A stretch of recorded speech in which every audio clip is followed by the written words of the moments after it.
नमस्कार, ANB news देख रहे हैं आप और मैं हूं आपके साथ हितेंद्र। 60 मिनट 60 खबरों में आप सभी का स्वागत है। बुलेटिन का आगाज करेंगे। लोकसभा में प्रधानमंत्री नरेंद्र मोदी के संबोधन के दौरान विपक्ष ने हंगामा किया। लोकसभा में विपक्ष के नेता अधीर रंजन चौधरी प्रधानमंत्री के संबोधन के दौरान किसी बात से असहमत दिखे। चौधरी ने अपनी सीट पर खड़े होकर प्रधानमंत्री के संबोधन के बीच टोका टोकी शुरू कर दी। ये सिलसिला कुछ देर तक चलता रहा, जिसको लेकर के प्रधानमंत्री मोदी ने ये कहा कि अधीर रंजन जी अब ज्यादा हो रहा है। दरअसल प्रधानमंत्री मोदी लोकसभा में राष्ट्रपति के अभिभाषण पर धन्यवाद प्रस्ताव की चर्चा के लिए खड़े हुए। संबोधन के दौरान उन्होंने कृषि कानून और बंगाल चुनाव का जिक्र किया, लेकिन इस बीच कांग्रेस नेता अधीर रंजन चौधरी खड़े हुए और पीएम के संबोधन के बीच बोलने लगे, जिस पर पीएम भी थोड़ा गर्म हो गए और पीएम ने यह कहा कि अधीर रंजन जी अब ज्यादा हो गया है, मैं आपका सम्मान करता हूं, आपको बंगाल में टीएमसी से अधिक प्रचार मिलेगा, चिंता न करें। इसके साथ ही पीएम मोदी विपक्ष के हंगामे को लेकर के भी लगातार उन्हें जवाब देते रहे।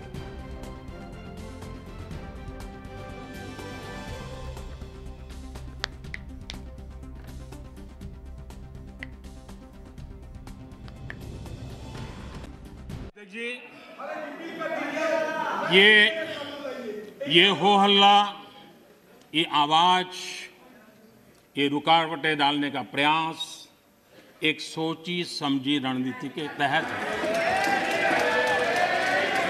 और सोची समझी रणनीति ये है कि जो झूठ फैलाया है, जो अफवाहें फैलाई हैं, उसका पर्दाफाश हो जाएगा, सत्य वहां पहुंच जाएगा तो उनका टिकना भारी हो जाएगा। और इसलिए हो हल्ला करते रहो, जैसा बाहर करते हैं वैसा अंदर भी करते रहो, यही खेल चलता रहा है। लेकिन इससे कभी भी आप लोगों का विश्वास नहीं जीत पाओगे, मान के चलो।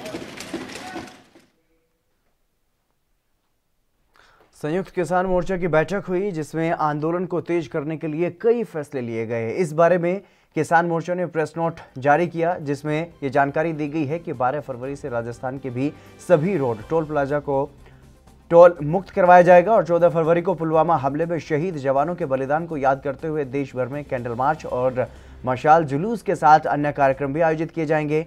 16 फरवरी को किसान मसीहा सर छोटू राम की जयंती के दिन देश भर में किसान एकजुटता दिखाएंगे और 18 फरवरी को दोपहर 12 से शाम 4 बजे तक देश भर में रेल रोको कार्यक्रम किया जाएगा।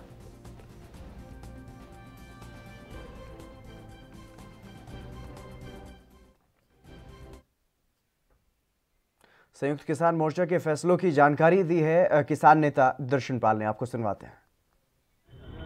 14 तारीख को हमने किसान और जवान को श्रद्धांजलि देने के लिए, और उस दिन हमने इतने यहाँ किसान शहीद हुए या 14 को पुलवामा हुआ था, उस दिन किसानों और जवानों को श्रद्धांजलि देने के लिए पूरे देश में कैंडल मार्च और मशाल मार्च का कॉल दिया है। और शाम को 7 बजे से लेकर 8 बजे तक पूरे देश में लोग जो हैं ये कॉल को इम्प्लीमेंट करेंगे, उनको श्रद्धांजलि देंगे शहीदों को।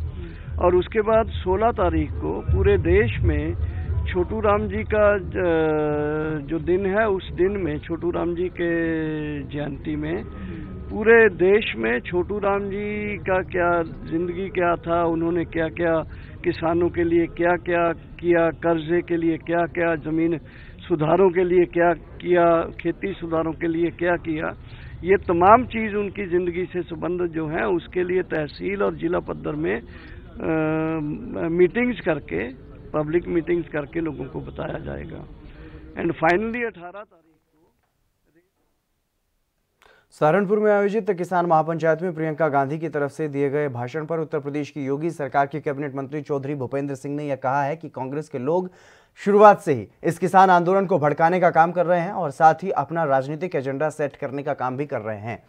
ये लोग किसानों को गुमराह कर रहे हैं। पूर्व सरकारें भी इस तरह के कानून लेकर के आई, लेकिन परिस्थिति ऐसी नहीं थी, इसलिए वो पेश नहीं कर पाए। कांग्रेस के लोग, आप देख रहे होंगे प्रारंभ से ही कांग्रेस के लोग इस किसान आंदोलन का भड़काने का काम, अपनी राजनीतिक एजेंडा सेट करने का काम इस आंदोलन के माध्यम से कर रहे हैं। आपने देखा होगा प्रारंभ में कैसे राहुल गांधी ट्रैक्टर पर सोफा रख के और उस पर बैठ के आंदोलन का नेतृत्व कर रहे थे। तो ये लोगों को, किसानों को गुमराह कर रहे हैं। इन्हें प्रियंका गांधी जी को, राहुल गांधी जी को किसानों से जुड़े विषयों की कोई जानकारी नहीं। किसान, ये बिल किसान के हित में है, किसानों के हित में है। पूर्ववर्ती सरकारों में अलग अलग नेताओं के द्वारा भी नए किसान सुधार बिल सरकार लाए, इसका प्रयास कई बार हुआ है। चाहे शरद पवार जी हों, चाहे और अन्य लोग हों, उन्होंने हमेशा इसका मतलब समर्थन किया है। लेकिन जिस प्रकार की परिस्थितियां थीं, उन परिस्थितियों में वो ये बिल पेश नहीं कर पाए। अब सरकार इन बिलों को लेकर आई है, किसान के हित में है। चाहे आप देखोगे कॉन्ट्रैक्ट फार्मिंग। कोरोना वायरस के खिलाफ लड़ाई लड़ रहे भारत में अब युद्ध स्तर पर कोरोना वैक्सीनेशन का काम जारी है। देश में 10 फरवरी को शाम 6 बजे तक 68 लाख से ज्यादा लोगों को कोरोना की वैक्सीन दी जा चुकी है, जिसमें स्वास्थ्यकर्मी और फ्रंटलाइन वर्कर्स शामिल हैं। कोरोना वैक्सीनेशन में भारत को बाकी देशों की तुलना में काफी कम वक्त लगा है। दुनिया की बात करें तो बाकी देशों के मुकाबले भारत की स्थिति काफी बेहतर है। महज 25 दिनों में देश भर में 68 लाख लोगों का वैक्सीनेशन हो चुका है। इतनी तेज रफ्तार से कोरोना टीकाकरण अभियान चलाने वाला भारत ऐसा पहला देश है। अमेरिका को 26 दिन और ब्रिटेन को ऐसा करने में 46 दिन लगे थे।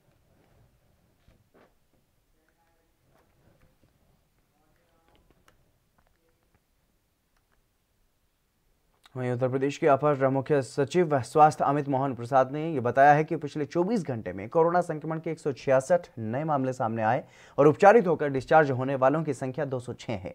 इस समय प्रदेश में सक्रिय मामलों की संख्या 3256 है और संक्रमण से अब तक 8696 लोगों की मौत हुई है। संक्रमण के 166 नए मामले सामने आए हैं।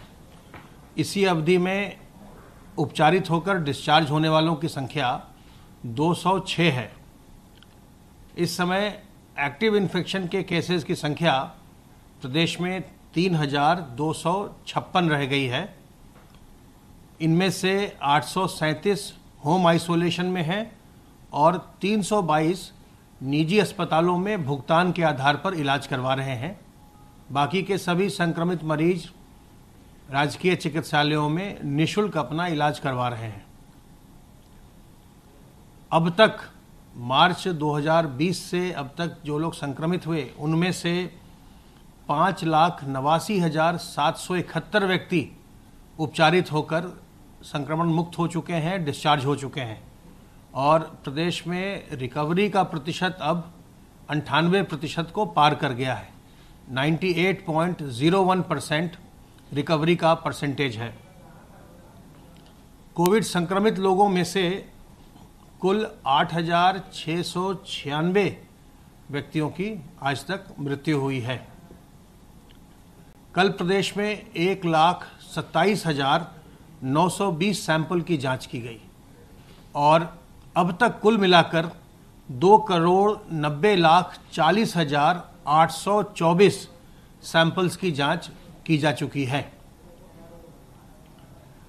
ई संजीवनी पोर्टल पर कल प्रदेश के 3,284 लोगों ने डॉक्टरों से घर बैठे चिकित्सकीय परामर्श।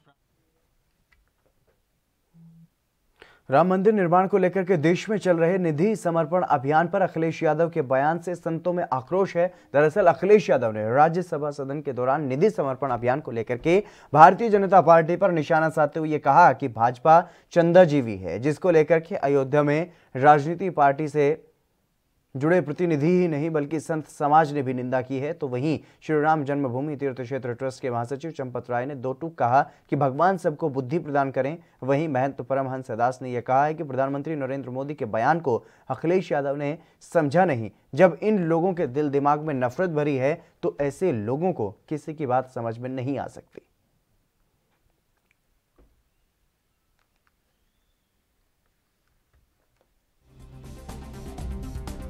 कोई बात नहीं, भगवान सबको बुद्धि प्रदान करे, सद्बुद्धि प्रदान करे। मेरा प्रणाम है सबको।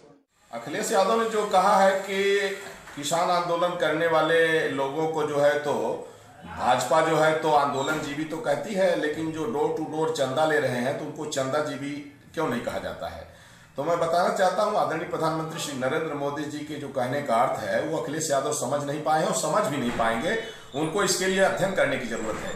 मोदी जी का सिर्फ इतना कहना है कि जो आंदोलन जीवी प्रजाति है, जैसे शराब जो है तो पीने के लिए वहां आंदोलन में इकट्ठा होना, 2000-3000 रुपए डेली के हिसाब से लेने के लिए वहां इकट्ठा होना, और इस तरह से जो है तो प्रशासन के ऊपर हमला करना।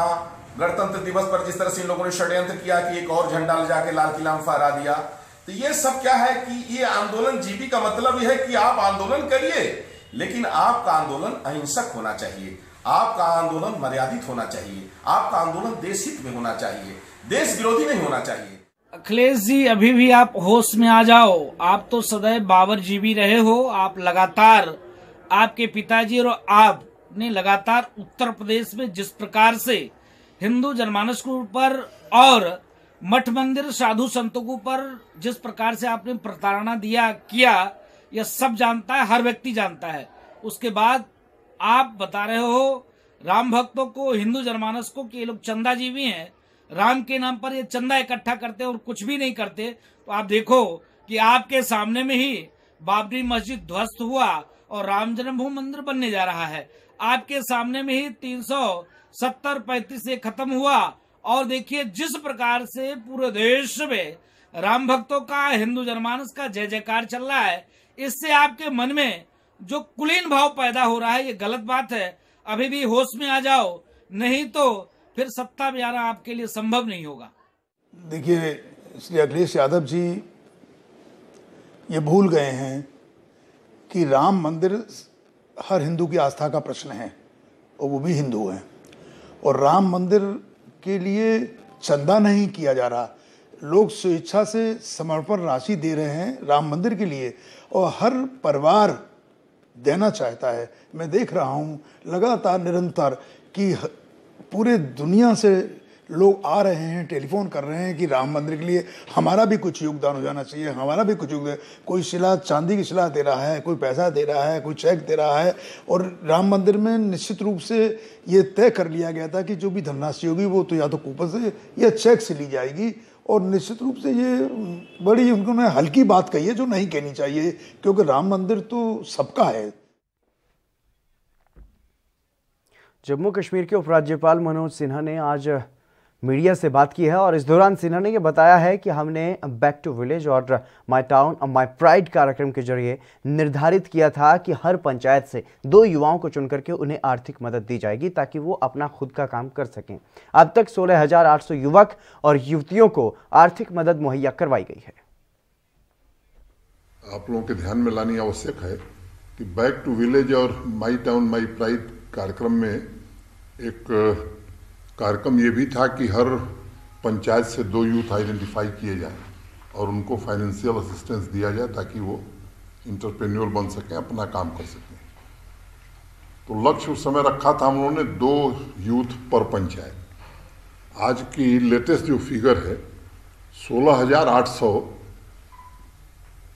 नौजवान और नौयुवतियों को अभी तक बैक टू विलेज और माई टाउन माई प्राइड कार्यक्रम के अंतर्गत फाइनेंशियल असिस्टेंस दिया गया है। Total amount 264 and the total amount is 264 crore.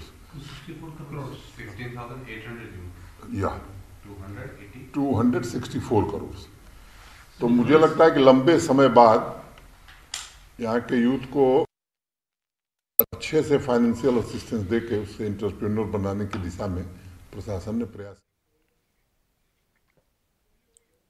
Yemen के हुती विद्रोहियों ने दक्षिण पश्चिमी सऊदी अरब में अबहा अंतर्राष्ट्रीय हवाई अड्डे को निशाना बनाकर के हमला किया, जिससे वहां पर खड़े एक यात्री विमान में आग लग गई। और सऊदी सरकारी टीवी की खबर में ये जानकारी दी गई है कि अल अखबारिया टीवी की बुधवार की खबर के मुताबिक दमकल कर्मियों ने आग पर काबू पा लिया है। शुरुआती खबरों के मुताबिक इस हमले में किसी के हताहत होने के बारे में फिलहाल कोई सूचना नहीं है। सऊदी अधिकारियों ने भी इस घटना के बारे में तत्काल कोई प्रतिक्रिया उनसे भी नहीं मिल पाई है। और सऊदी नीत सैन्य गठबंधन के प्रवक्ता कर्नल तुर्की अल मलिकी ने यह कहा है कि गठबंधन बलों ने हुतियों द्वारा सऊदी अरब की ओर भेजे गए बम लदे 2 ड्रोन विमानों को नष्ट कर दिया है और उन्होंने हमले की निंदा करते हुए इसे सऊदी अरब के दक्षिणी क्षेत्र में आम आदमी को निशाना बनाने के लिए जानबूझकर के की गई कोशिश करार दिया है।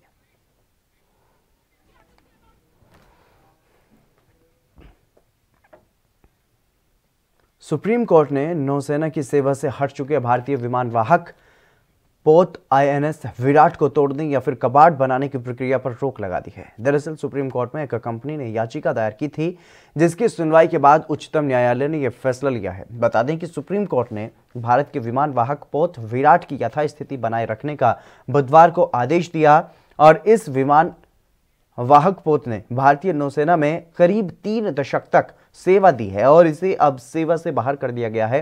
प्रधान न्यायाधीश एस.ए. बोबडे की अध्यक्षता वाली पीठ ने कंपनी की याचिका पर केंद्र सरकार और अन्य को नोटिस जारी कर उनका जवाब मांगा है। दरअसल कंपनी इसे संग्रहालय बनाना चाहती है और सेंटूर वर्ग का विमान वाहक पोत INS विराट 29 साल तक भारतीय नौसेना में रहा और मार्च 2019 में इसे सेवा से हटा दिया गया।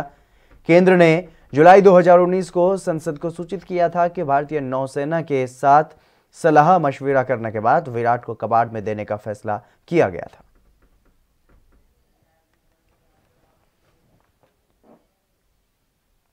दिल्ली की एक अदालत ने बुधवार को पत्रकार प्रिया रमानी के खिलाफ पूर्व केंद्रीय मंत्री MJ अकबर की आपराधिक मानहानि शिकायत पर अपना फैसला 17 फरवरी के लिए टाल दिया। उल्लेखनीय है कि रमानी ने अखबार के खिलाफ यौन उत्पीड़न के आरोप लगाए थे, जिसके चलते उन्होंने अपनी कथित मानहानि को लेकर के 15 अक्टूबर 2018 को ये शिकायत दायर की थी और अपने ऊपर लगे सभी आरोप खारिज किए थे। अतिरिक्त मुख्य मेट्रोपॉलिटन मजिस्ट्रेट रविंद्र कुमार पांडे ने यह कहा है कि लिखित दलीलें देर से सौंपी गई हैं। अकबर और रमानी के वकीलों की तरफ से अपनी अपनी दलीलें पूरी करने के बाद अदालत ने 1 फरवरी को फैसला सुरक्षित रख लिया था। रमानी ने 2018 में सोशल मीडिया पर चली मीटू मुहिम के मद्देनजर अकबर पर यौन दुर्व्यवहार का आरोप लगाया था और अकबर ने 17 अक्टूबर 2018 को केंद्रीय मंत्री के पद से इस्तीफा दे दिया था।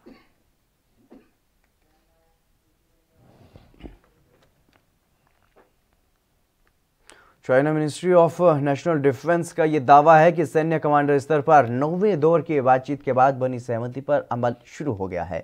पैंगोंग झील के दक्षिण और उत्तर तट से चीनी और भारतीय सैनिक अब पीछे हट रहे हैं। चीनी अखबार ग्लोबल टाइम्स ने चीन के रक्षा मंत्रालय का हवाला देते हुए कहा है कि बुधवार को सैन्य वार्ता में बनी सहमति के बाद चीन और भारतीय सेना के जवान दक्षिण और उत्तरी पैंगोंग त्सो झील से वापस लौटना शुरू कर दिए हैं। सूत्रों के मुताबिक जो सहमति बनी है उसमें फिंगर 4 में दोनों ओर से पेट्रोलिंग नहीं होगी। फिंगर 4 को नो पेट्रोलिंग जोन घोषित किया गया है और ये चरणबद्ध तरीके से किया जाना है। अब चीनी सेना फिंगर 8 की तरफ और भारतीय सेना धन सिंह थापा पोस्ट यानी कि फिंगर 2 से फिंगर 3 की ओर लौट रही है। बता दें कि दोनों देशों के बीच पिछले साल मई में तनाव तब शुरू हुआ जब पैंगोंग झील पर चीनी सेना ने अपना दावा बढ़ाना चाहा। इस दौरान दोनों सेनाओं के बीच झड़प भी हुई थी।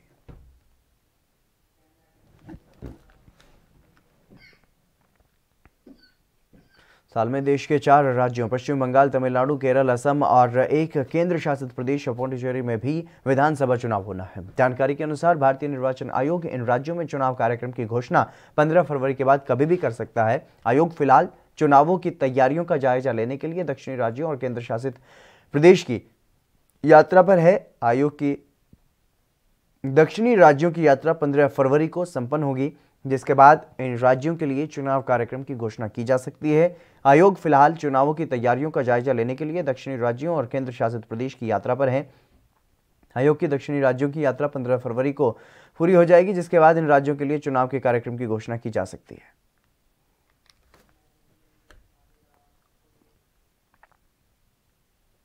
अमेरिका में अब बाइडेन सरकार आ चुकी है। वहीं हाल ही में प्रधानमंत्री मोदी और अमेरिका के नए राष्ट्रपति जो बाइडेन के बीच बातचीत भी हुई थी। इस दौरान दोनों नेताओं के बीच कई मुद्दों पर चर्चा हुई। अब विदेश मंत्री एस जयशंकर ने मंगलवार को अपने अमेरिकी समकक्ष एंटोनी ब्लिंकन से फोन पर बातचीत की है और इस दौरान दोनों नेताओं ने विभिन्न मुद्दों पर व्यापक चर्चा की। विदेश मंत्री एस जयशंकर ने ट्वीट करके अमेरिकी विदेश मंत्री एंटोनी ब्लिंकन से बातचीत के बारे में जानकारी दी है। ट्वीट में जयशंकर ने यह कहा है कि बातचीत के दौरान हिंद प्रशांत क्षेत्र में प्रगति के साथ ही क्वाड के अंतर्गत सहयोग पर ध्यान केंद्रित किया गया है और वहीं म्यांमार के हालात को लेकर भी विचार साझा किए गए हैं। हालांकि ऐसा पहली बार नहीं है जब दोनों नेताओं के बीच बातचीत हुई हो। इससे पहले जयशंकर और ब्लिंकन के बीच 29 जनवरी को भी बातचीत हुई थी। उस दौरान दोनों देशों ने भारत अमेरिकी रणनीतिक साझेदारी को और भी मजबूत करने की बात कही थी। वहीं जयशंकर और ब्लिंकन के बीच बातचीत ऐसे समय में हुई है जब एक दिन पहले ही प्रधानमंत्री नरेंद्र मोदी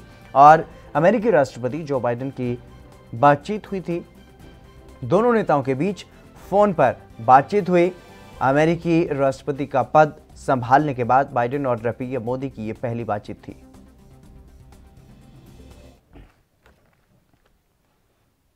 चीन में लंबे समय से मालवाहक जहाज एमवी अनास्तासिया में फंसे 18 भारतीय नाविक 14 फरवरी तक भारत पहुंच जाएंगे।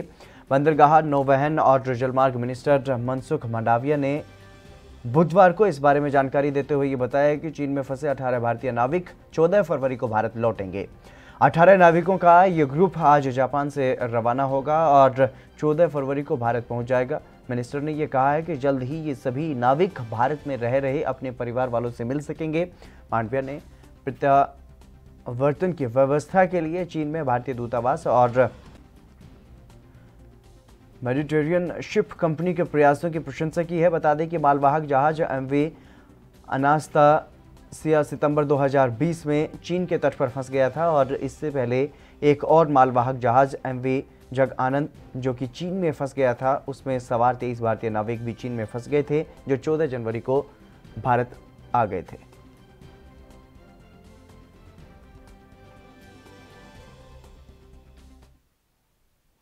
पश्चिम बंगाल में आगामी विधानसभा चुनाव से पहले रैलियों का दौर लगातार जारी है और इसी क्रम में बुधवार को मुख्यमंत्री ममता बनर्जी ने मालदा में एक रैली को संबोधित करते हुए कहा है कि भारतीय जनता पार्टी को सत्ता में आने से मतलब है कि दंगों को प्रोत्साहित करना। ममता ने यह कहा है कि अगर आप बंगाल में दंगा चाहते हैं तो बीजेपी को वोट कीजिए। ममता ने बीजेपी पर हमला करते हुए यह कहा है कि आप मुझे नहीं हरा सकते क्योंकि मेरे पास जनता का समर्थन है और जब तक मैं जिंदा हूं बीजेपी को सत्ता में नहीं आने दूंगी। वहीं इसके साथ ही ममता बनर्जी ने बीजेपी नेताओं की रथ यात्रा का मखौल उड़ाते हुए कहा है कि वो ऐसा व्यवहार कर रहे हैं कि जैसे वो भगवान हो। बनर्जी ने यह आरोप लगाया है कि बीजेपी नेताओं का राजनीतिक एजेंडा समाज में धर्म के आधार पर विभाजन पैदा करना है और भगवा दल हिंदू धर्म के बारे में झूठ फैला रहे हैं।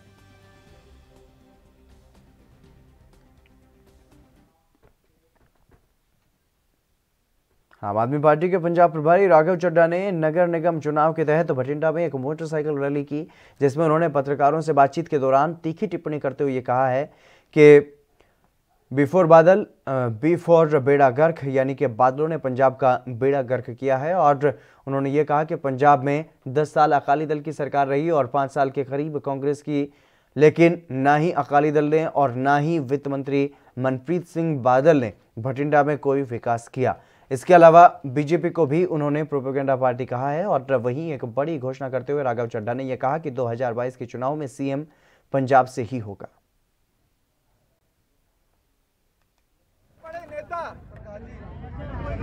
और बादल परिवार के कई नेता दिए। एक बादल परिवार का नेता को केंद्र सरकार में मंत्री बनने का मौका मिला। कई बादल परिवार के लोगों को जो यहां से आए उनको राज्य की सरकार में मंत्री रहने का मौका मिला। कुछ और बादल परिवार के लोग आज की राज्य की सरकार कैप्टन अमरिंदर के मंत्रिमंडल में है। हर बादल परिवार के व्यक्ति को बठिंडा की इस धरती ने मौका दिया, लेकिन बठिंडा में हमारे इस पूरे इलाके में और मैं कहूँ पूरे मालवा में कोई विकास नहीं हुआ, कोई काम नहीं हुआ। और मेरे को ये कहते हुए बिल्कुल भी गुरेज नहीं है कि बीफ और बादल। उत्तर प्रदेश बोर्ड की परीक्षाओं के लिए तारीखों का ऐलान हो गया है और मुख्यमंत्री दिनेश शर्मा ने यूपी बोर्ड की परीक्षाओं के लिए तारीखों का ऐलान करते हुए ये बताया कि 24 अप्रैल से हाई स्कूल और इंटर की परीक्षाएं होंगी। हाई स्कूल की परीक्षा 10 मई और इंटर की परीक्षाएं यानी कि कक्षा 12वीं की परीक्षाएं जो हैं वो 12 मई को समाप्त होंगी और एग्जाम की पूरी डेट शीट आधिकारिक वेबसाइट पर जल्द ही जारी कर दी जाएगी। Deputy CM doctor Dinesh Sharma ने यह कहा है कि हाई स्कूल और इंटरमीडिएट की परीक्षाएं एक साथ 24 अप्रैल को शुरू होंगी। हाई स्कूल की परीक्षा 12 कार्य दिवसों में संपन्न होकर के 10 मई को खत्म हो जाएगी और इंटरमीडिएट की परीक्षा 15 कार्य दिवसों में संपन्न होकर के 12 मई को समाप्त हो जाएगी। हालांकि अभी साफ नहीं है कि रिजल्ट कब तक आएंगे।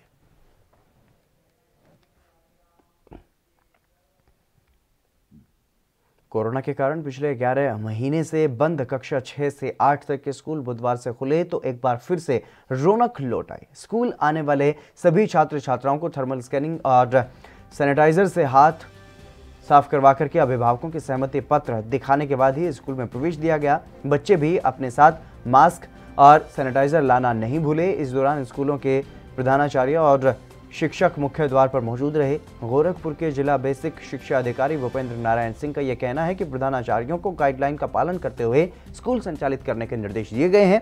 शिक्षण कक्षों को पहले ही सैनिटाइज करवा लिया गया है और गाइडलाइन में दिए गए नियमों के हिसाब से पहले दिन बुधवार होने के कारण सिर्फ 8वीं के बच्चों की कक्षाएं ही संचालित हुई।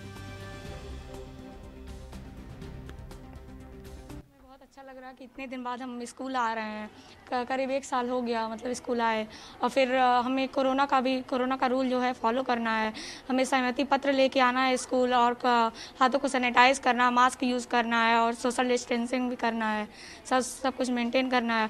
और फिर जैसे कि स्कूल में ऑनलाइन क्लास करते हैं हम लोग, बट उतनी अच्छे से ऑनलाइन क्लास नहीं हो पाती जितना टीचर से आई कांटेक्ट करके हम लोग पढ़ सकते हैं। तो सर स्कूल की पढ़ाई बेस्ट पढ़ाई होती है सर, जैसा कि आप जानते हैं। दोस्तों से भी मिलने का मौका? हाँ सर, लेकिन सोशल डिस्टेंसिंग का वो रूल भी फॉलो करना है, इसलिए थोड़ा, बट हाँ मिले हम लोग, बहुत खुशी हुई स्कूल आके। अच्छा, बहुत घर से अच्छा जब आप आ रहे थे तो आपके गार्जियंस को भी सहमति देनी थी? यस सर, साइन भी करना था। क्या कुछ उन्होंने कहा? सर वो हम लोग को बताया कि मतलब स्कूल में जाके कोरोना का रूल फॉलो करना, हमें क्या क्या करना, हाथ को सैनिटाइज करना, दूरी बना के रखना है, और जो भी इत्यादि सब करना है सर रूल। क्या नाम है आपका? प्रतिष्ठा द्विवेदी सर, 9th। आज पहली बार स्कूल आ रहे हो, क्या कहना चाहोगे आज स्कूल आ रहे हो, आज के बारे में? सर आज बहुत अच्छा लग रहा है हमें। आज हम लोग लगभग 1 ईयर बाद स्कूल आ रहे हैं, और आज ऑनलाइन तो क्लासेस होती थी हम लोग की, बट टीचर उसमें भी समझाती थी, बट जो क्लास में टीचर समझाती हैं वो ज़्यादा समझ में आता है। तो आज ज़्यादा, यस सर, आज बहुत ज़्यादा इंटरेस्टेड थे हम लोग आज स्कूल आने के लिए, और आज बहुत अच्छा भी फील हो रहा है कि आज हम लोग 1 ईयर बाद स्कूल आए हैं।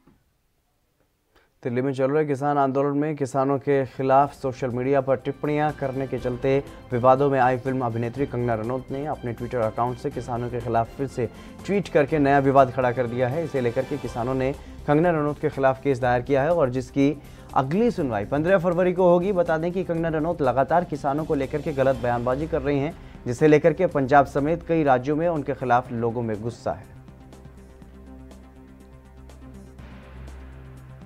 अपने हरसिमरत सिंह सिद्धू वालों कंप्लेंट केस फाइल किया गया, ਉਹਦੇ ਵਿੱਚ ਐਡਵੋਕੇਟ मैं ਤੇ ਸਨੇਹਪ੍ਰੀਤ ਸਿੰਘ ਮਾਨ, ਅਸੀਂ ਦੋਨੋਂ ਐਡਵੋਕੇਟ ਹਾਂ।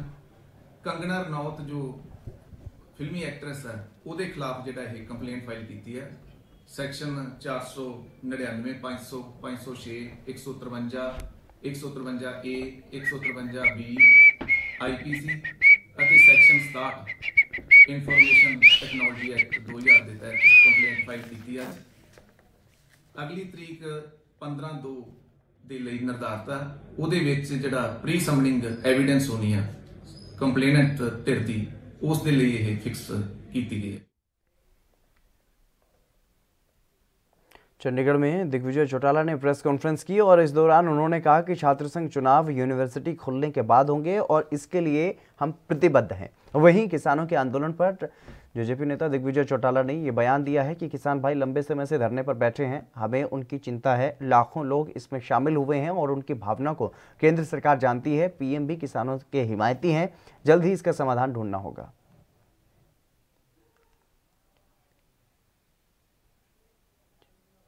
जिसको आपने देखा है और इसमें कोई दो राय नहीं। अगर हालात और समय और कोरोना काल से जैसे निजात मिलती है, यूनिवर्सिटी कॉलेजेस खुलते हैं, तो छात्र संघ चुनाव होंगे और केवल छात्र संघ चुनाव नहीं होंगे, प्रत्यक्ष तौर पर होंगे। इस बात के लिए हम कमिटेड हैं। मैं किसी की बात को काटूंगा नहीं।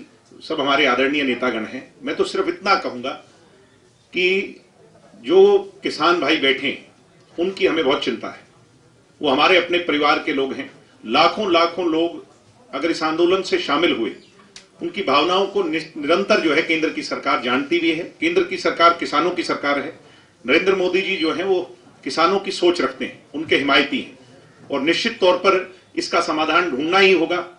और जितनी देर होगी, मैं कहीं इसमें मुझे कहने में कोई शंका नहीं कि उतनी लोगों को मुश्किलात हो रही है, हमें भी हो रही है, हमें हमारा दिल भी पसीजता है जो परेशानी उनको हो रही है और जो संघर्ष वो कर रहे हैं, जिस विषय को लेकर के कर रहे हैं, उस कंक्लूजन पे आना ही पड़ेगा। पॉलिटिकल रूप नहीं देना चाहिए। कुछ पॉलिटिकल लोग इसमें घुस गए, पहले ये साफ था कि उसमें पॉलिटिकल कोई जाएगा नहीं, अब उसको पॉलिटिकल प्रारूप तो सब अपनी तरफ से कोशिश कर रहे हैं कि कैसे उसमें बेनिफिट मिले। मगर मेरा ये मानना स्पष्ट है और मेरे हिसाब से हमारी पार्टी का भी मानना है कि हमारी भावनाएं किसानों के साथ हैं और उनकी हर बात को निरंतर हम कोशिश कर रहे हैं, हम अपनी तरफ से प्रयासरत हैं कि कितनी जल्दी से जल्दी सारी चीज का समाधान होकर के वो अपने घर लौटे। उन्होंने उन लोगों के बारे में बोला है जैसे वो योगेंद्र यादव सरीखे के लोग हैं, वो तो मेरे हिसाब से हर आंदोलन में पहुंच जाते हैं, उनको तो कभी सरकार का या पॉजिटिव उसका हिस्सा बनना ही नहीं।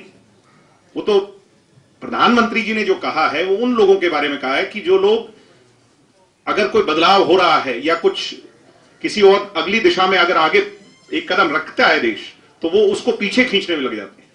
ये ज्यादातर कम्युनिस्ट लोग हैं, मैं भी जानता हूं और आप भी जानते हैं। एमएसपी तो हम दे रहे हैं ना जी हरियाणा में। मैं आपसे पूछ रहा हूं, आप मेरे से सवाल कर रहे हैं, मैं आपसे सवाल कर रहा हूं कि एमएसपी हम दे रहे हैं हरियाणा के अंदर, जिन जिन फसलों पर एमएसपी हम दे रहे हैं वहां कोई कहीं तकलीफ आई तो आप मुझे बताओ। हम दुष्यंत जी से बात करेंगे, मुख्यमंत्री जी से बात करेंगे। हरियाणा के अंदर कहीं कोई एमएसपी को लेकर के कोई दिक्कत है क्या? मैं आपसे ये पूछ रहा हूं कि हरियाणा में कोई एमएसपी को लेकर दिक्कत है तो आप मुझे बताओ। तो दिक्कत है ही नहीं तो हरियाणा का विषय यहीं समाप्त कर देना चाहिए कि हरियाणा में जब एमएसपी है और हम दे रहे हैं, एमएसपी किसान को मिल रही है, राजस्थान का किसान, पंजाब का किसान अपनी फसल हरियाणा में बेच रहा है। वो तो आप, अगर आप इस तरह का प्रश्न मुझसे पूछ रहे हैं, इससे अच्छा आप अपने लेख में लिखें कि हरियाणा में मिल रहा है। राजस्थान के अलवर के राजीव गांधी जनरल अस्पताल के नर्सिंग कर्मी एक वायरल वीडियो में कोविड आईसीयू में ड्यूटी के दौरान डांस करते हुए नजर आए, जिसको लेकर के डिप्टी कंट्रोलर ने यह कहा है कि कल एक वीडियो वायरल हुआ था जिसमें कोविड आईसीयू में कुछ नर्सिंग कर्मी डांस करते हुए नजर आए। जैसे ही ये संज्ञान में आया तो इसके लिए एक कमेटी गठित की गई है जो ये जांच करेगी कि ये क्यों और किस लिए किया गया।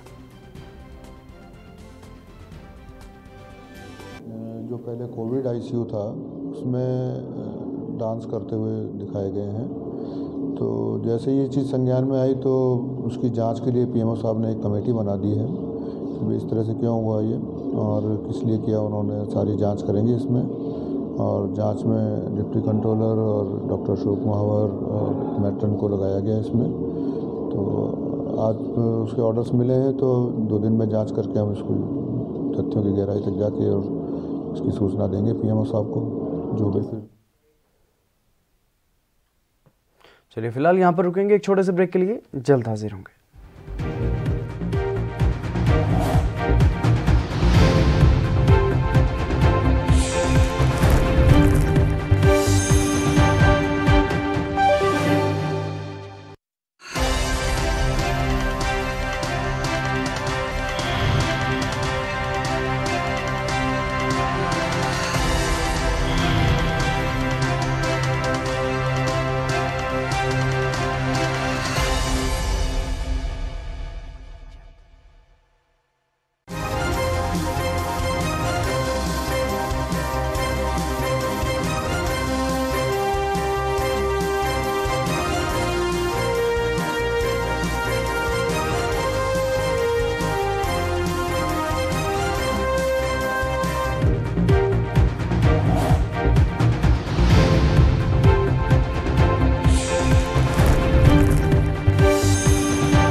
ब्रेक के बाद एक बार फिर से आप सभी का स्वागत है। खबरों में आगे बढ़ेंगे। स्वास्थ्य कर्मियों और फ्रंटलाइन वर्कर्स के बाद अब बीएमसी ने 50 साल से अधिक उम्र के लोगों को भी कोरोना का टीका लगाने की योजना तैयार कर ली है। इन लोगों को तीसरे चरण की शुरुआत में वैक्सीन दी जा सकती है और महाराष्ट्र के स्वास्थ्य मंत्री राजेश टोपे ने यह संकेत दिया है कि तीसरा चरण 15 मार्च से शुरू हो सकता है। बता दें कि मुंबई में वैक्सीनेशन का पहला चरण 16 जनवरी और दूसरा चरण 4 फरवरी से शुरू हुआ। फिलहाल वैक्सीनेशन के दोनों चरण साथ चल रहे हैं। इसके तहत 3.50 लाख लोगों को यानी कि 3.5 लाख लोगों को टीका दिया जाना है। बीएमसी के स्वास्थ्य विभाग की रिपोर्ट के मुताबिक अब तक 50% से ज्यादा लोगों को टीका लग भी चुका है।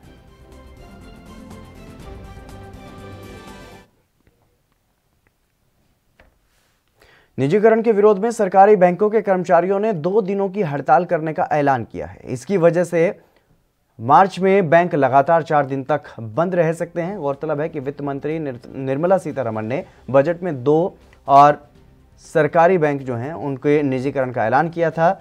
इसके विरोध में सरकारी बैंकों के कर्मचारियों के संगठनों ने 15 और 16 मार्च को 2 दिनों की हड़ताल का ऐलान किया है। इसके पहले 13 मार्च को महीने का दूसरा शनिवार और 14 मार्च को रविवार होने की वजह से बैंक वैसे ही बंद रहेंगे। बता दें कि निजीकरण को लेकर के सरकारी बैंकों में कर्मचारियों में डर का माहौल बन गया है, जिसकी वजह यह है कि इस निजीकरण का शिकार बड़े से लेकर के छोटे तक कोई भी बैंक हो सकता है।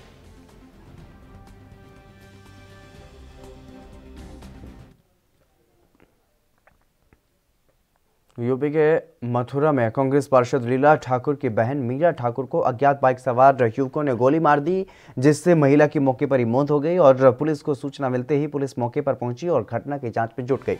वहीं घटना के बाद से अज्ञात बाइक सवार युवक मौके से फरार हैं और घटना मथुरा के कलेक्शन शोरूम डेम्पियर नगर की है। जानकारी के अनुसार मामला पारिवारिक बताया जा रहा है और पुलिस पूरे मामले की जाँच में जुट गई है।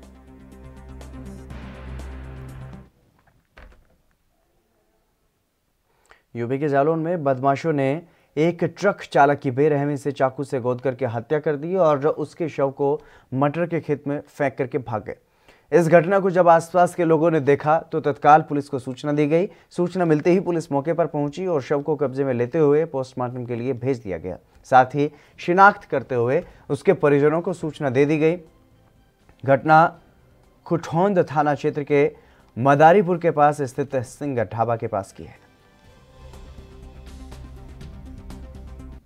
ये थाना कुठौंद जनपद जालौन क्षेत्र में रात्रि लगभग 3 बजे भोर में एक ट्रक ड्राइवर है जिसकी आयु लगभग 25 वर्ष है, नाम उपेंद्र नाम का है, उसकी चाकू मार के उसके शरीर पर उसकी हत्या कर दी गई है। इस संबंध में जो बॉडी है उसका पोस्टमार्टम के लिए भेज दिया गया है। जो वहाँ के ढाबा संचालक और अन्य लोग थे उन लोगों के द्वारा बताया गया कि इसकी किसी से फ़ोन पे हॉट टॉक हो रही थी और एक दूसरे को मारने की धमकी ये लोग दे रहे थे और कुछ देर बाद फ़ोन के कुछ देर बाद ही उसको चाकू से किसी ने हमला किया। वो चिल्लाया, जब तक ये लोग भाग के गए तब तक वो आदमी मर चुका था। सर तलाशी में कहीं उसके पास कुछ पैसे वगैरह मिल रहे थे, क्या प्रथम दृष्टया क्या लग रहा है, क्या उसके साथ क्या? देखिए, प्रथम दृष्टया रंजिश का मामला लग रहा है, कोई इनकी आपस में रंजिश थी। हॉट टॉक भी इनकी फ़ोन पे हुई है। ट्रक में जो पैसा था वो मौजूद मिला है, लूट वाली कोई बात नहीं है इसमें। सर कोई टीमें बनाई गई हैं खुलासे की?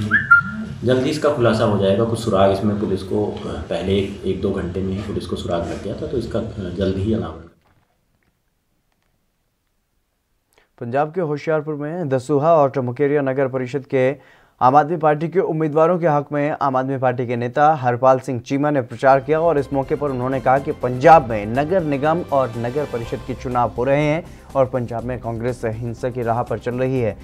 कैप्टन अमरिंदर सिंह ने अपने पंजाब में गुंडे मैदान में उतार रखे हैं और इस संबंध में वो 2 बार चुनाव आयोग से मिल भी चुके हैं कि पंजाब में पैरामिलिट्री फोर्स लगाई जाए।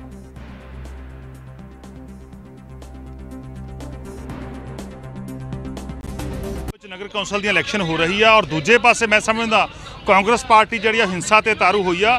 कांग्रेस पार्टी जी पंजाब गुंडागर्दी कर रही है और कैप्टन साहब ने अपने कांग्रेस के गुंडे मैदान उतारे हुए ने और लगातार पंजाब के लोगों को डरा रहे हैं, धमका रहे हैं। मैं 2 बार पंजाब के इलैक्शन कमीशन को बेनती करके आया कि पंजाब में पैरामिलिट्री फोर्सेस लाओ, पंजाब के निरपक्ष चोणां कराओ, पर लेकिन जो इलैक्शन कमीशन है वो भी मैं समझदा एक मूक दर्शक बनया होया है। साडी अज भी दोबारा मंग आ कि पंजाब में पैरामिलिट्री।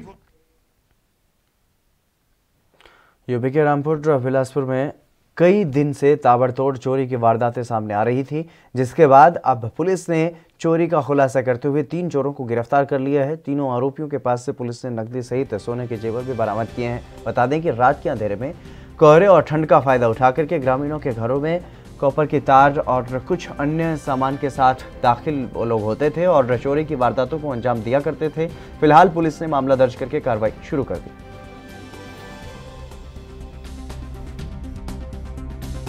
राहुल और शिवा ये सभी डिबडिबा बिलासपुर के रहने वाले हैं। इनसे हमारी 3 घटनाओं का अनावरण हुआ है और जो बरामदगी है वो इस प्रकार है। इसमें 6 चूड़ी सोने की, 2 कंगन सोने के, 2 गले के सेट सोने के कानों के 2 जोड़ी टॉप्स सोने के, 4 अंगूठी सोने की, एक LCD TV सैमसंग का, 2 कड़े सोने के, 2 सोने की चेन, कान के 2 टॉप सोने के, 10,500 रुपये कैश और 1 किलो नाजायज़ चरस साथ में बरामद हुआ है। ये तीनों ने कबूला है कि जो 3 चोरी हुई थी बिलासपुर एरिया में इन्होंने ही करी है। इनमें जो आपराधिक इतिहास इनका है वो खंगाला जा रहा है, जिसमें अभी लाल बाबू का SGPC की अध्यक्ष बीबी जागीर कौर बुधवार को पटियाला के गुरुद्वारा श्री दुख निवारण साहिब पहुंची, जहां पर उन्होंने किसानों की गिरफ्तारियों को लेकर के बात की। इस मौके पर उन्होंने कहा कि हमने बलवंत सिंह शौरान की रिहाई के लिए वकील को काम सौंपा है और हम सभी मिलकर के उनका खर्च उठा रहे हैं। इसके अलावा दिल्ली पुलिस ने जिन किसानों को गिरफ्तार किया है उन्हें भी जल्द ही रिहा करवा लिया जाएगा और उनका खर्च भी हमारी ओर से उठाया जाएगा। ਅਸੀਂ ਕੱਲ ਵੀ ਐਗਜ਼ੈਕਟਿਵ ਦੀ ਮੀਟਿੰਗ ਕੀਤੀ ਸੀ, ਉਹਦੇ ਵਿੱਚ ਵੀ ਅਪੀਲ ਕੀਤੀ ਹੈ ਪ੍ਰਧਾਨ ਮੰਤਰੀ ਜੀ ਨੂੰ ਵੀ, ਕੋਰਟਾਂ ਨੂੰ ਵੀ। ਅਸੀਂ ਸਮਝਦੇ ਹਾਂ ਕਿ ਉਹ ਸਮਝਣਗੇ ਕਿ ਇਹ ਜਿਹੜੀਆਂ ਗ੍ਰਿਫਤਾਰੀਆਂ ਇਹ ਕਿਉਂ ਕੀਤੀਆਂ ਗਈਆਂ। ਸੋ ਉਹਨਾਂ ਦੀ ਤੁਰੰਤ ਰਿਹਾਈ ਕੀਤੀ ਜਾਵੇ ਤਾਂ ਜੋ ਪਰਿਵਾਰਾਂ ਦੇ ਵਿੱਚ ਆ ਕੇ ਆਪਣੇ ਪਰਿਵਾਰ ਜਿਹੜੇ ਉੱਥੇ। महाराष्ट्र के सतारा जिले के बस डिपो में खड़ी बसों में आग लगने का मामला सामने आया है, जहां पर 5 बसें जलकर के खाक हो गई। लग्जरी बस वहां पर खड़ी हुई थी जो खाक हो गई और गनीमत रही कि इस अग्निकांड में अभी तक किसी भी व्यक्ति के हताहत होने की खबर सामने नहीं आई है। आग लगने की वजह भी स्पष्ट नहीं हो पाई, लेकिन आग लगते ही पल भर में इतनी तेजी से आग फैली कि आसपास खड़ी दूसरी बसें भी आग की चपेट में आ गई।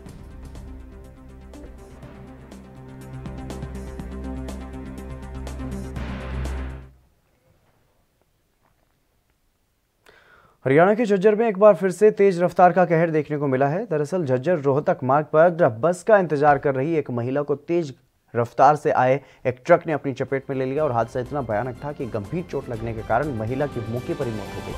वहीं घटना के बाद ट्रक चालक मौके से फरार बताया जा रहा है। घटना की सूचना मिलते ही मौके पर पहुंची पुलिस ने शव को पोस्टमार्टम के लिए भिजवा दिया।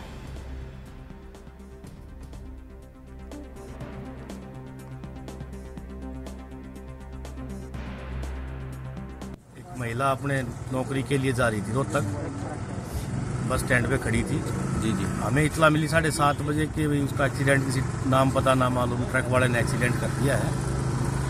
और मौके पे पहुंचे, पुलिस मौके पे गई, जाके वहाँ बात की, लोगों से मिले, डेड बॉडी को उठाया और हॉस्पिटल में लेके आए।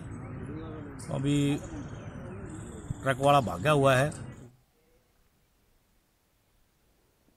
यूपी के बिजनौर के झालू में हुए रचित हत्याकांड के मामले में पुलिस ने अब तक 9 अभियुक्तों को गिरफ्तार कर लिया है, जिसमें आज 3 अभियुक्तों की गिरफ्तारी की गई और उन्होंने पूरे मामले में षड्यंत्र रचा था। तीनों अभियुक्तों को गिरफ्तार करके जेल भेज दिया गया है। बता दें कि बिजनौर के कस्बा झलू में सिवहारा निवासी रचित की दिन दहाड़े गोली मारकर के हत्या कर दी गई थी।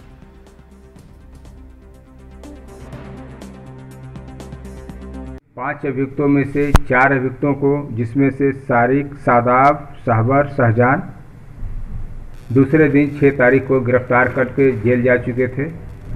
120B में 7 तारीख को नाजिम को गिरफ्तार किया गया था। उसके बाद मुख्य अभियुक्त आसिफ आबदी को गिरफ्तार करके जेल भेजा गया। घटना की साजिश करने वाले, षड्यंत्र करने वाले नाजिम की तरीके से जॉनी, ऋतिक और मतीन को 120B में। उत्तराखंड में हरिद्वार के लक्सर कोतवाली पुलिस ने नारकोटिक्स टीम के साथ मिलकर 22 ग्राम स्मैक के साथ एक आरोपी को गिरफ्तार कर लिया है। वहीं लक्सर कोतवाली SSI नीतीश शर्मा ने यह बताया है कि कल हमारी टीम ने नारकोटिक्स टीम के साथ मिलकर मोहम्मद उस्मान पुत्र शाहिद निवासी खंजा कुतुबपुर कोतवाली लक्सर को उसके गांव के पास से ही 22 ग्राम स्मैक के साथ गिरफ्तार किया है और वहीं आरोपी के साथियों को भी गिरफ्तार करने का प्रयास जारी है।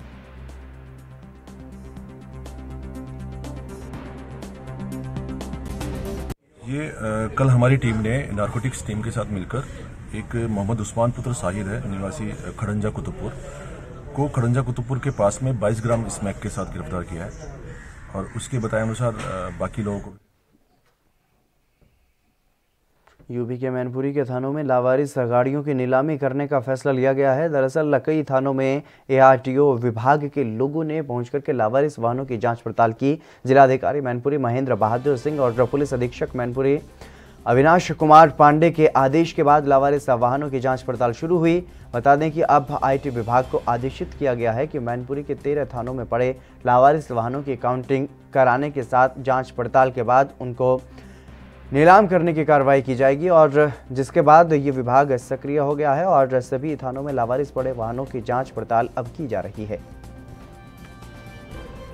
जो लावारिस वाहन खड़े हैं उनमें 2 व्हीलर भी हैं और 4 व्हीलर भी हैं। ज़्यादातर जो वाहन उनमें 2 व्हीलर हैं तो काफ़ी समय पहले उनके बारे में कोई कार्रवाई नहीं हुई है। तो अभी हमारे डीएम साहब और एसपी साहब ने उनके बारे में संज्ञान लिया है उनको और उन पर लावारिस वाहनों पर तत्काल कार्रवाई करने का निर्देश दिया है।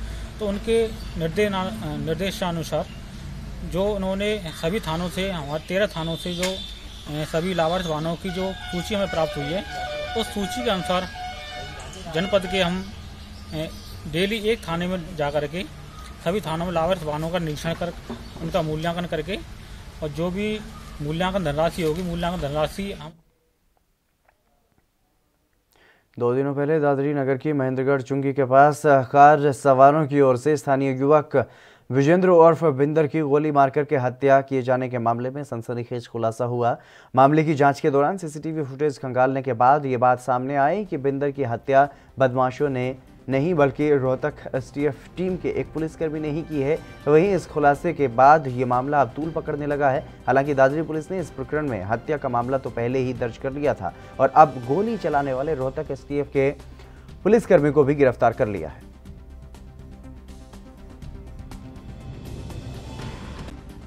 मेरे एक ही लड़का था जी विजेंद्र, जिसको गोली मार कर पुलिस वालों ने हत्या की थी।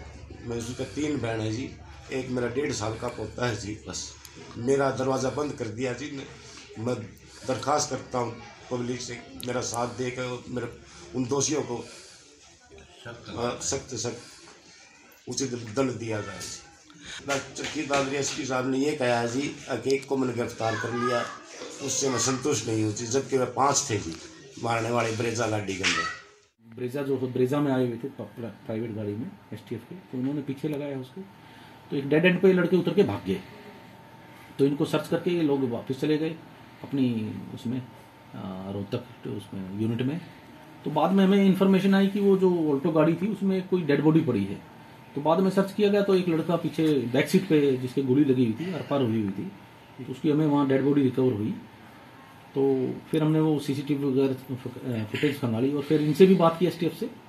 तो इन्होंने बताया कि हाँ जी हमसे एक गोली चली थी, लेकिन वो गलती से उनको नहीं पता था कि किसी को लगी है। तो हमने उनको फिर इन्फॉर्म कर दिया था भाई एक गोली लगी हुई है, डेथ हो गई है। तो फिर उन्होंने हमें एक कांस्टेबल हरिंदर है सन ऑफ सतबीर मोखरा का, और ये एसटीएफ में जो तैनात है जिसने एक्चुअल मध्य प्रदेश के शिवपुरी के कोतवाली थाना क्षेत्र की पुलिस ने उनके हाथ बड़ी कामयाबी लगी है। दरअसल जेआर इंटरप्राइजेज पर व्यापारी का 2 लाख रुपए से भरा बैग लेकर के नाबालिग बदमाश फरार हो गए थे, जिन्हें पुलिस ने अब नाकेबंदी करके गिरफ्तार कर लिया है।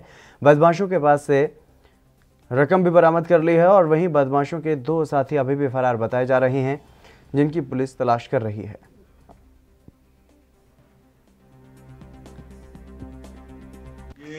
शिवपुरी की कोतवाली पुलिस की एक बड़ी अच्छी सफलता मिली है। इसमें एक हमारे शंकर कॉलोनी में एक व्यापारी की दुकान पर दूसरे व्यापारी जो राजस्थान के रहने वाले थे वो आए थे और एक बैग रखा था।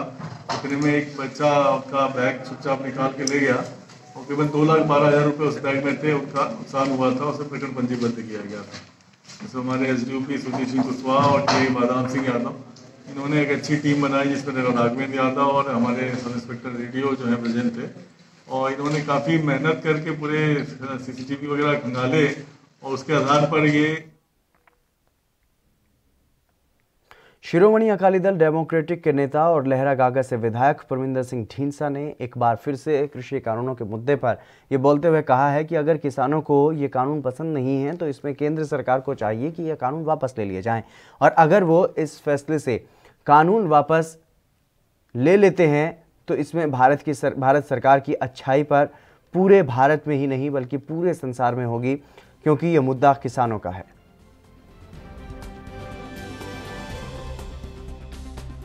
देखो, सरकार मैं समझदा बखलाई हुई है। सरकार नूं जद ये गलती मनण च उन्होंने जिहड़ी मननी गलती कि ये गलत बने ने, ये कमियां ने ते असीं इहनूं बदल दिंदे आ, तां फिर वापस लैण च की है। नाले जे वो वापस लैंदे उन्हां दी इंटरनेशनल पद्धर ते उन्हां नूं चंगा ही कहा जाऊगा, किसी ने माड़ा नहीं कहना। जिहड़े लोग ਜਿਹੜੀਆਂ ਸਰਕਾਰਾਂ ਆਪਦੇ ਲੋਕਾਂ ਦੀ ਆਵਾਜ਼।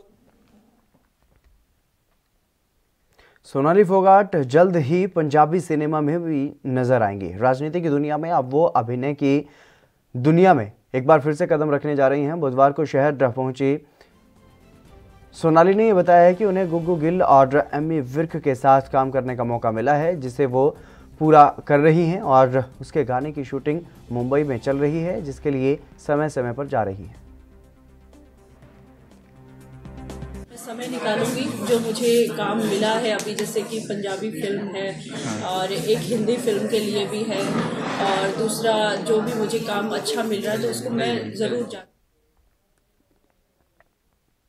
यूपी के बहराइच में करणी सेना के प्रदेश अध्यक्ष राकेश सिंह ने चितौरा में महाराजा सुहेलदेव स्मारक स्थल की आधारशिला रखे जाने से पहले विवाद शुरू कर दिया। राकेश सिंह का यह आरोप है कि उत्तर प्रदेश सरकार के पूर्व मंत्री ओम प्रकाश राजभर द्वारा महाराजा सुहेलदेव की जाति बदली गई है, जो कि बेहद निंदनीय है। राकेश सिंह ने यह भी कहा है कि सरकार महाराजा सुहेलदेव स्मारक स्थल को विश्व स्तर पर प्रसिद्ध करे, लेकिन वोट बैंक की राजनीति को लेकर के उनकी जाति ना बदली जाए, अन्यथा करणी सेना पूरे देश प्रदेश में आंदोलन करने पर बाध्य होगी।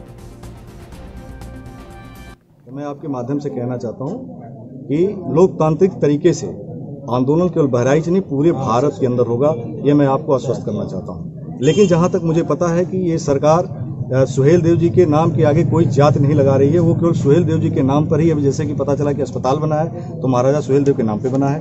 ये मंदिर का भी जो डेवलपमेंट हो रहा है वो महाराजा सुहेलदेव के नाम पे हो रहा, तो मुझे कोई आपत्ति नहीं है। मैं यही चाहता हूँ। डॉक्टर साहब ने कितना बढ़िया एग्जाम्पल दिया कि भगवान राम जब लड़ने गए तो छत्री साथ नहीं गए थे, वो बंदर भालू और तमाम लोगों के साथ मिलकर के लड़े, तो उनकी वो आस्था है, उनके लिए भगवान है। राजभर समाज अगर हमारे साथ लड़ा है, अगर पासी समाज लड़ा इस देश की अस्मिता को और इस समाज को बचाने के लिए, इस देश को बचाने के लिए, तो वीर कौम है। मैं उनको भी कहता हूं, उनका भी सम्मान है, वो भी हमारे भाई हैं। और हम नहीं चाहते कि मतलब कि कोई हम आपस में जातिवाद फैला करके एक दूसरे के बीच में आए और एक दूसरे के खिलाफ कोई टिप्पणी करें, लड़ें भिड़ें, ये सब नहीं चाहते। करणी सेना चाहती है कि भाईचारा हमारा कायम रहे, और ये पहले भी कायम था और आज भी कायम और हमेशा कायम रहे। इस राजनीति करने वालों के चक्कर में उनको भी समझना चाहिए जो ग्राउंड लेवल पे हमारे। भारतीय किसान यूनियन के अध्यक्ष गुरनाम सिंह चढ़ूनी यमुनानगर में किसानों के धरना स्थल गधोला टोल प्लाजा पर पहुंचे और कृषि कानूनों के विरोध में बुधवार को भारतीय किसान यूनियन के प्रदेश अध्यक्ष गुरनाम सिंह चढ़ूनी ने किसानों को संबोधित किया। चढ़ूनी खुद ट्रैक्टर चलाकर के टोल प्लाजा धरना स्थल पर पहुंचे। उन्होंने कहा कि कृषि कानूनों को लाकर के सरकार ने किसान मजदूर को सड़कों पर उतरने के लिए मजबूर किया है। फसल की सरकारी खरीद से सरकार भाग रही है, इसलिए सब कुछ कॉरपोरेट जगत के हाथों में सौंपना चाहती है। यदि ऐसा हो गया तो किसान बर्बाद और जमीन बेचने के लिए मजबूर हो जाएगा। इन कानूनों को वापस लिए जाने की मांग को लेकर के किसान आंदोलनरत हैं, लेकिन सरकार किसान की ताकत को हल्के में ले रही है। किसान 2024 तक भी अपनी लड़ाई जारी रखने के लिए तैयार है।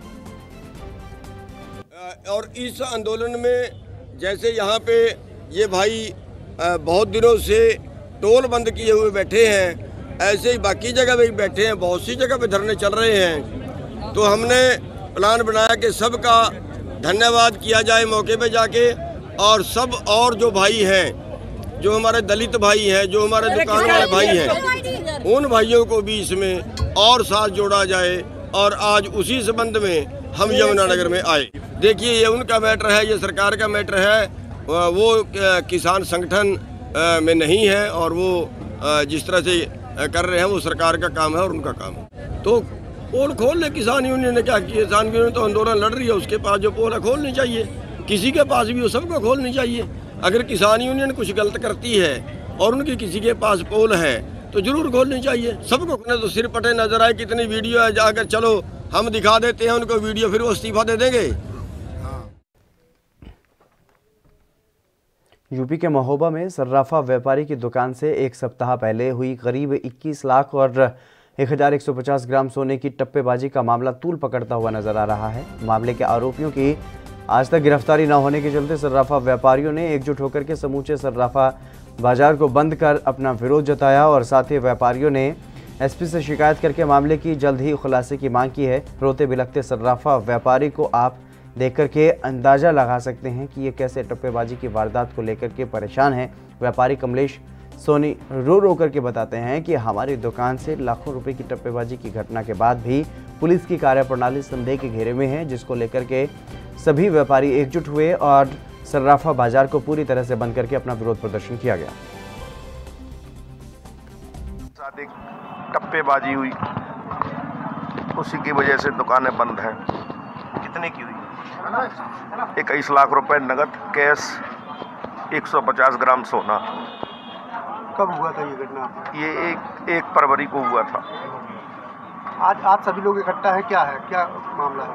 पुलिस की कार्यशैली से व्यवस्था के विरुद्ध हम लोग गुस्सा है, सब लोगों में आक्रोश है। 1 तारीख की घटना हुई, 2 तारीख की रात को एसपी महोदय को सूचना दी, उसी दिन इमीडिएटली सर्विलांस में लग गया।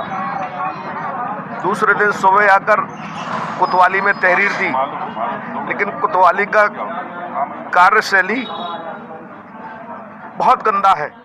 भाई ये प्रकरण अभी 2-3 दिन पहले से जो है सामने आया है। कल भैया लोग जो है जाके एफआईआर भी करवाई है और उसके लिए तो ये इस टाइप के कार्यक्रम जो चल रहे हैं, यहाँ टप्पेबाजी कई जगह हुई है, तो इसके हम लोग सख्त विरोध में हैं। इनको जो है ये पुलिस को इसमें सक्रिय होना चाहिए और अगर पुलिस सक्रिय नहीं होती तो हम व्यापार का जो है हर प्रकार से व्यापारी का बचाव करेंगे और कोशिश करेंगे कि इसमें जिस हद तक जाना पड़े जाने के लिए हम लोग तैयार हैं। टप्पेबाजी के विरोध में हमारा पूरा सर्राफा व्यवसाय बंद है और अभी एसपी साहब को ज्ञापन देने के बाद फिर हम आगे की रणनीति को तय करेंगे और इसको अगर नहीं खोला जाता है। चलिए मेरे साथ खबरों में बस इतना ही, दीजिए इजाजत, नमस्कार।